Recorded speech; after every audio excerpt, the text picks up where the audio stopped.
Hello, welcome back to the James Rambling Reviews for yet another episode. And in today's episode, I'm actually going to be continuing the Shrek saga marathon where I'll be reviewing the Shrek movies. So this time I'll be reviewing Shrek the Third, as if you didn't know, I did actually review Shrek the original, Shrek 2. I will be linking both in the description because you definitely want to tune into those reviews. I did notice that the original Shrek review we did on the first film is getting 60 views, so that is good to see. But before we get into this sort of review, I will preface this by saying that if you go and watch the original review of the Shrek saga, I did kind of elaborate on how Shrek was this franchise that I personally grew up with. And if you're somebody who's watching this for the first time, you're probably wondering how I go into these sorts of things. So Shrek was a franchise that I grew up with. Even Shrek the Third, I had fond memories with. Really did end up enjoying that film, and so there's that.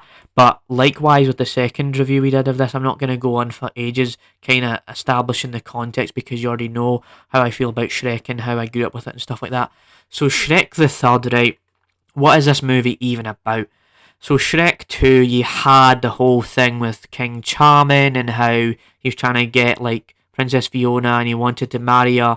Well, in this movie, it does actually make it a bit more interesting as because with the second Shrek movie, for example, we had this idea that it was doing tons of world building, tons of ideas where it expanded the universe, expanded the lore of this franchise, and so when you get into Shrek the Third, what it actually does is it brings back King Charming, but also we have this character called King Arthur in this movie. You've also got this wizard, and then you've also got like other characters in this movie. So there's a few more characters in this movie as well. And you've got a 90-minute film, and so that's how I describe Shrek 3 is that it does bring back some characters and it adds a few new characters into it, and it does try to expand the universe, but at the same time it kind of rehashes the fact that King Charming is the villain again, and you've got King Arthur who wants to be king, and that is kind of how I would perceive this movie. There's also stuff about the actual king who didn't like the fact that Shrek was an ogre, and there's stuff about him as well in this movie. There's a lot to go into with this movie, and so how would I personally feel about the film? So Shrek the Third, for those who don't know, is actually known to being like one of the most hated movies of all time. Like there's people who say, "Oh, Shrek the Third is so bad, it's so bad, it's so bad, it's so horrible. It doesn't even compare to the first two Shrek movies." And to an extent, I do kind of agree with that sentiment that it doesn't hold up as much as the first two Shrek movies. However, there are a few moments where I did find myself laughing, did find myself having a good time here. So, for example, towards the start of the movie, there's this whole montage where Shrek is doing all these silly things. You see him getting dressed up into these like suits and all like that, and he's just walking around acting silly with Fiona. There's a point where he throws like these bottles at a boat and like a ship or whatever. You see all that kind of stuff go down. But then there's points where like the king is a frog and he kind of like dies kind of thing, and it's like a joke and there's like this sad song, and to an extent it is a funny kind of thing, but there are moments where it isn't as like funny and as interesting as the first two because there are only a few moments where I found myself like laughing at this movie.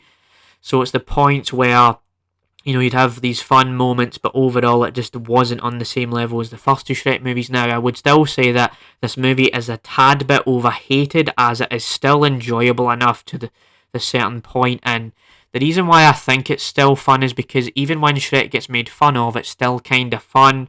But where it kind of just doesn't work for me is when you've got King Arthur, he's played by Justin Timberlake, voiced by Justin Timberlake, right? And he seems like a fun character, but he wants to be king, but he never becomes king. And you've got King Charming just wanting to become king again, so you've got those like things where they're just trying to recapture the magic, and it doesn't entirely work.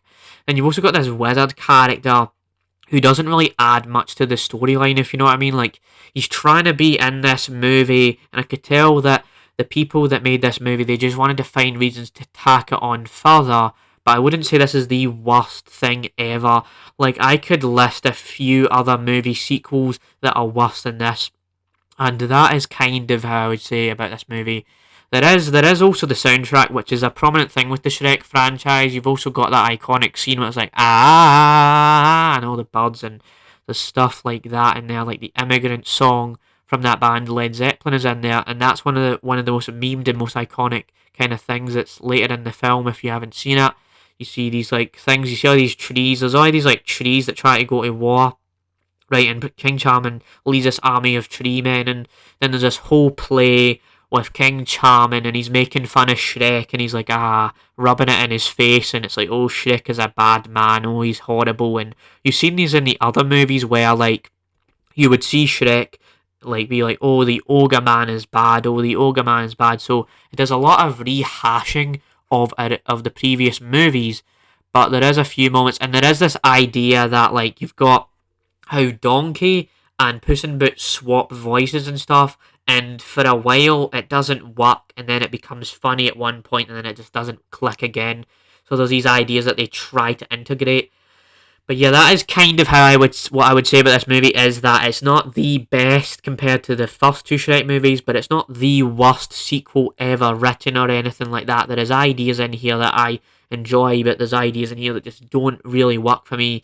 Like King Arthur trying to become king, and he's just like, it's just so cheesy, and he doesn't have the same chemistry, like for example with how Shrek and Donkey just bounce off each other like crazy. He doesn't have that charisma within him. He's trying to have fun, and he's given the role his best shot, but it's not like the greatest thing. The wizard doesn't add much to it. So that is my thoughts. There's so many ways in which I could talk about this movie. So I did actually rewatch this movie like a week ago, I want to say. So that is my thoughts on Shrek the Third. Let me know how you felt about Shrek the Third in the comments, because I am super interested to hear your thoughts on this, because Shrek the Third and Shrek Forever After is the point in the franchise where the fan base is so divided on this kind of thing. They think that the third movie is bad, and then they think the fourth movie is better, and you'll find out how I actually feel about Shrek 4, like, based on a newfound perspective, where I'm like, oh, this is how I feel now, instead of me as a kid, where I'm like, oh my god, this movie is peak cinema, and stuff like that, because I didn't understand the fact that, oh, movies can be bad and stuff like that. So that is kind of how I would say about this stuff. So yeah, bye, Shrek 3, Shrek the Third, that's my review. Peace out.